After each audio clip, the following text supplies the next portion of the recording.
Hello, you all. I am your mentor Neeraj, and today I'm come with a new topic, fresh new topic, which is sectors of economy. In that particular video, we'll deal with those sectors of economy, but in that particular video, we'll only deal with sectors of economy basis of nature of job. मतलब कौन ये जो job लोग कर रहे हैं उसके basis पे सेक्टर इकोनॉमी को किस किस सेक्टर्स में डिवाइड किया गया है। सो बेसिकली इसको इनिशियली तीन पार्ट्स में डिवाइड किया गया था, which is primary sector, secondary sector और टर्शरी सेक्टर। बट इसमें दो नए सेक्टर्स को अभी छोड़ा गया है, विच इज़ क्वारेनेटरी सेक्टर और क्वीनरी सेक्टर। क्यों, क्या है ये क्वारेनेटरी सेक्टर और क्वीनरी सेक्टर, ये मैं आपको थोड़ी देर में बताऊंगा। लेकिन सबसे पहले हम प्राइमरी सेक्टर पे से डिस्कशन को स्टार्ट करते हैं। ओके, सो जब भी आप प्राइमरी सेक्टर की बात करते हैं, सो प्राइमरी सेक्टर वो सेक्टर होते हैं जो डायरेक्टली नेचुरल रिसोर्सेज को यूज़ करते हैं। ये 100% नेचुरल रिसोर्सेज पे डिपेंड होते हैं। ये वो सेक्टर्स होते हैं जो 101% नेचुरल रिसोर्सेज पे डिपेंड करते हैं। ओके, अब कोई भी नेचुरल रिसोर्सेज कैसे लेगा, या तो वो उसको कट करेगा या किसी भी तरीके से एक्सट्रैक्ट करेंगे हम नेचुरल रिसोर्सेज को। तो क्योंकि ये सेक्टर्स नेचुरल रिसोर्सेज को एक्सट्रैक्ट करते हैं, इसीलिए हम इन सेक्टर्स को एक्सट्रैक्शन सेक्टर के नाम से भी जानते हैं। सो प्राइमरी सेक्टर को आप दो नामों से भी बुला सकते हैं, या तो प्राइमरी सेक्टर बोल लीजिए या एक्सट्रैक्शन सेक्टर बोल लीजिए। ओके, अब आगे क्या होता है, ये जो सेक्टर्स होते हैं, जैसा कि मैंने आपको बताया, नेचुरल रिसोर्सेज को यूज़ करते हैं। और हमें पता है कि नेचुरल रिसोर्सेज दो तरीके के होते हैं, which is renewable natural resources, non renewable natural resources. तो ये sectors renewable as well as non renewable दोनों ही सेक्टर्स को कवर करते हैं।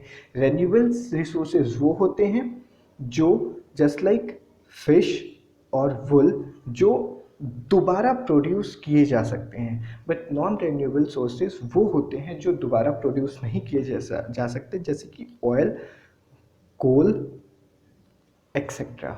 ओके, सो प्राइमरी सेक्टर्स के कुछ एग्जांपल्स हैं, विच इज फिशिंग हो गया, मतलब मत्स्य पालन, माइनिंग, मतलब कोल के लिए जो हम गड्ढा माइनिंग करते हैं वो हो गया, फार्मिंग मतलब बेसिकली हम एग्रीकल्चर की बात कर रहे हैं।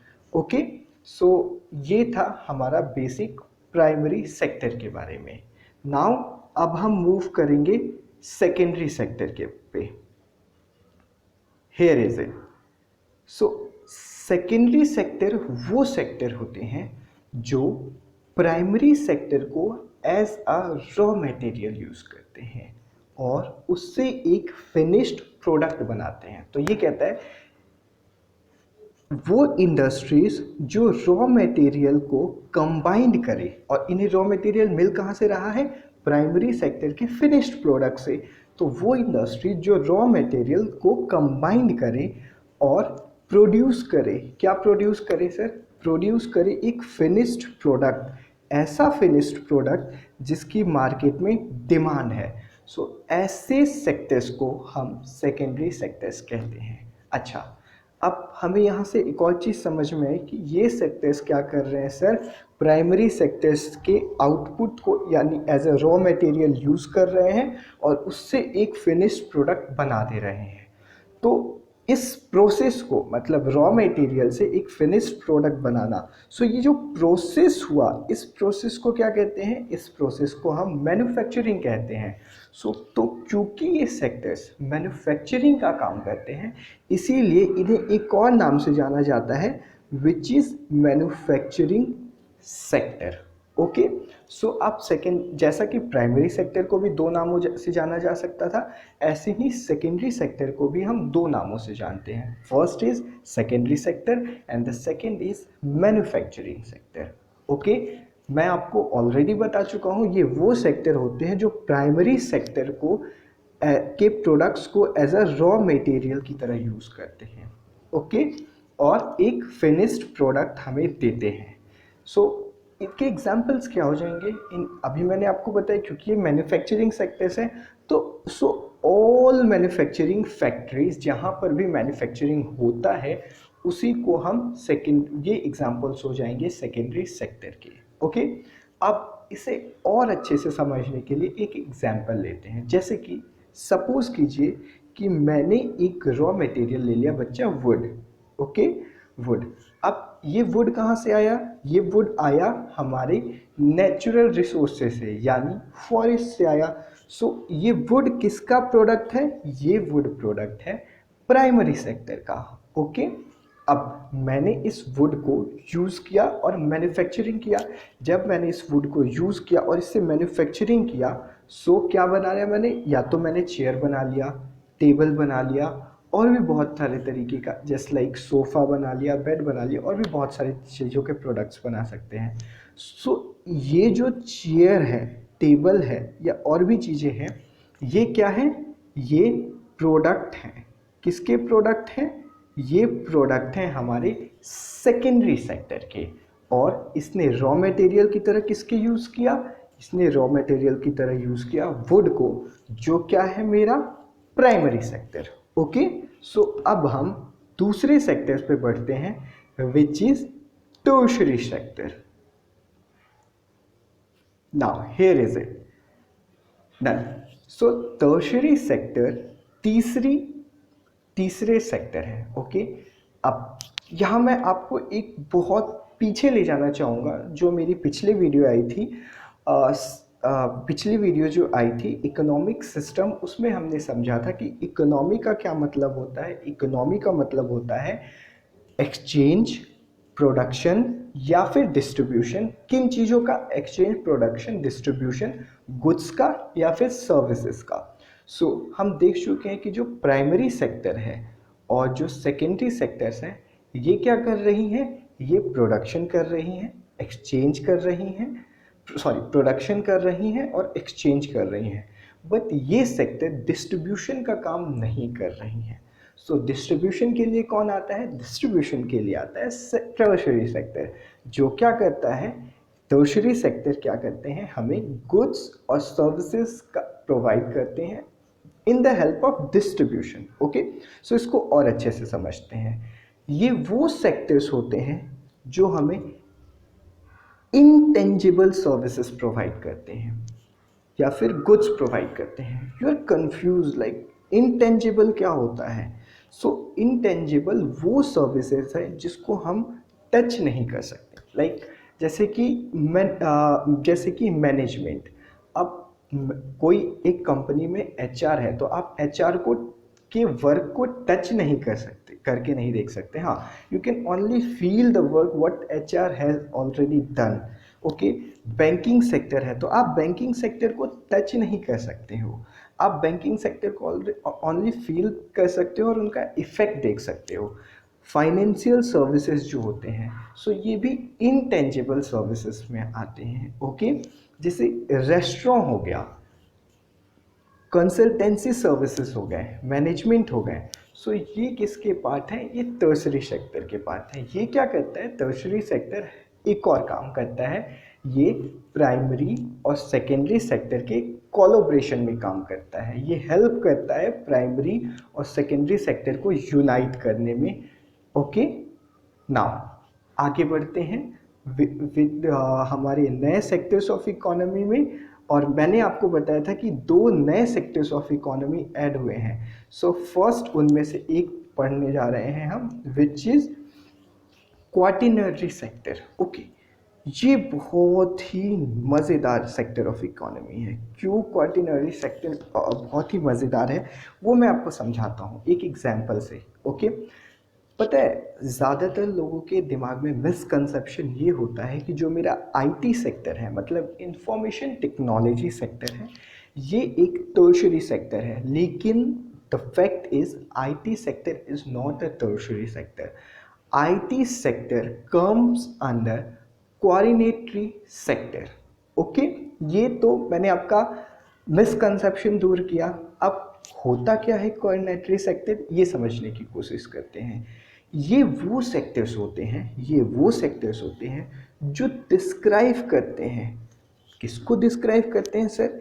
ये डिस्क्राइब करते हैं नॉलेज बेस्ड चीज़ों को जो इकोनॉमी में है। जैसे कि एक टीचर है या फिर एक मेंटोर है लाइक मी, तो हम क्या कर रहे हैं, हम नॉलेज का एक्सचेंज कर रहे हैं या फिर नॉलेज को डिस्ट्रीब्यूट कर रहे हैं।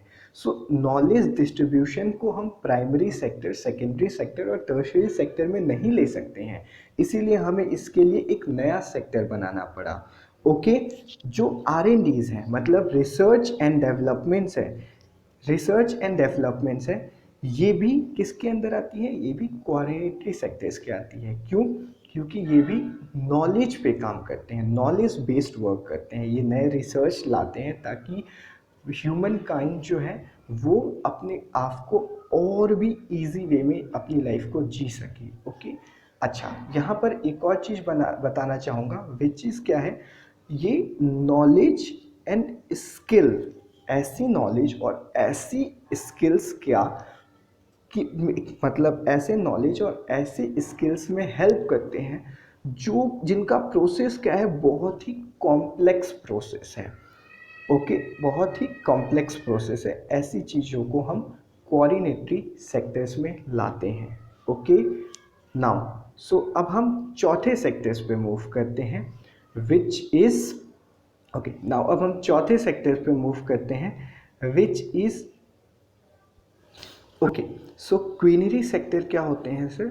क्वीनरी सेक्टर वो सेक्टर्स होते हैं जहाँ, अच्छा, अब सबसे पहले मैं एक ऐसी बात बोलने जा रहा हूँ जो आपको शायद शॉक कर सकता है, विच इज़ क्या है, क्वीनरी सेक्टर एक ऐसा सेक्टर है जो अभी तक हमने 4 सेक्टर्स के बारे में पढ़ा है, उन सबसे टॉप में आता है। ओके, क्यों टॉप में आता है सर?